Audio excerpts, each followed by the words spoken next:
This was B class number 5. We started with some solo jazz. We did a swoop-de-doo today, and we also did a leader Charleston. So the leader Charleston, we're going to start on count 5 of the leader's basic Charleston. It's going to start with a kick on your right. 1, 2, 3, 4, 5, 6, 7, 8. 1, 2, 3, 4. Then we did a swoop-de-doo. 1, 2, 3, 5, 6, 7, 8. 1, 2, 3, 5, 6, 7, 8. 1, 2, 3. 5, 6, 7, 8. 1, 2, 3, 5, 6, 7, 8. So your first kick with your right foot is going to go around and then step back. When you step back, you're going to bend that standing leg so that you can do a deep circle with the left leg. And then the rest of it, the 5, 6, 7, 8, is your regular Charleston. 1, 2, drop, rock, step, kick, step. Then we did some technique chats for swing outs. First thing we did was try to go for minimal leading and following, or not minimal following, but minimal connection, light connection. So we did this connection of just our pointer index finger, we determined, and we did 1, 2. We practiced dropping it as well. 5, 6, pick it up on the 7 and 8. You just need it for the 1. You drop it. We're redirecting and then picking it back up. So we want to get away from the idea that we need to be fully connected through all of that. You can just drop that connection once the momentum is started. Leads on the 3 and 4, we're just redirecting our follow, or 4 and 5, and then we're picking up at the end so that we actually are connected. Yeah, follows 2 things. One is that this single finger lead forces you to not water ski, which is like hanging on and pulling yourself in, like using your lead as leverage. You're going to connect here, but your whole body is going to be one piece and propelling itself on your own. 1, 2, 3, and 4. The other thing is, Julian's yawning. It's okay, it's the time of night.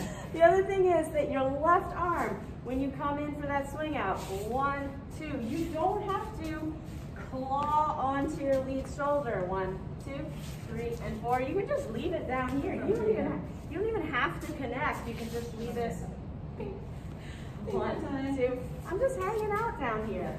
If I connect with her arm, that's fine, but you don't need to grab onto your lead shoulder. We got reports after class that there was some clawing going on, so try to just keep your arms right down here the whole time.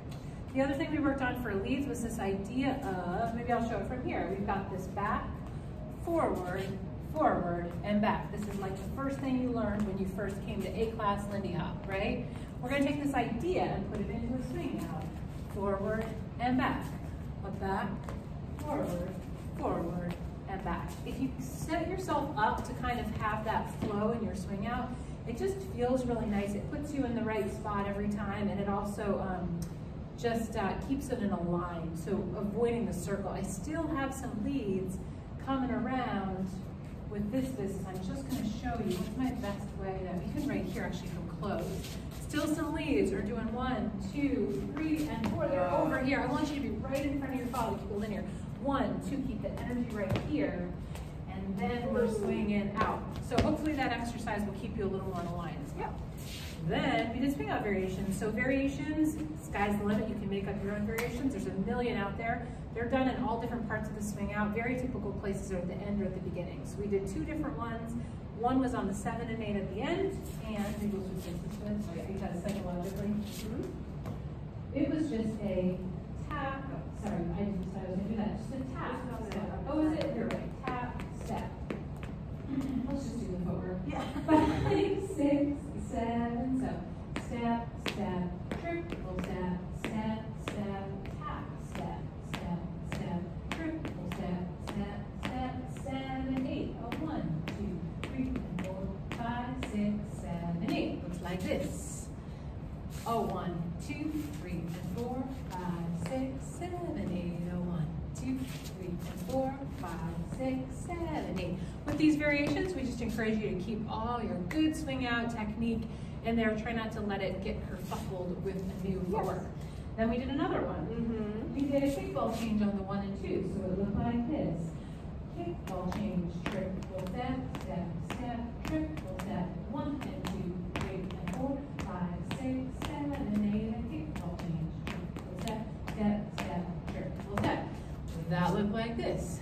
Oh, 1, 2, 3, 4, 5, 6, 7, kickball change, triple, a step, step, triple step. We build up the energy and then we release it. So for this, couple of variations on that. The follows might feel, do you want to do your kickball change? You're coming in a little bit. Yeah, so follows, if you are not all the way straight, but you're kind of here, when you do that kickball change, you'll feel the stretch, and then when it's released, that ball change will be forward. So it'll be kick, ball forward, triple step, back, back, triple step. And leads, you might not take a step back like you often do for your swing out. You might feel that energy build up, might just be right in place, like a kickball change in place, and then you're going triple step. Or a kickball forward might happen as well, depending on how much energy or tension you have built up with your partner. Maybe a couple other notes about this. You kind of want to wait for it, let that tension build. None of these variations are led, so follows can do them anytime, leads can do them anytime. If you are not both doing this kickball change variation, talk to a couple people after class about this.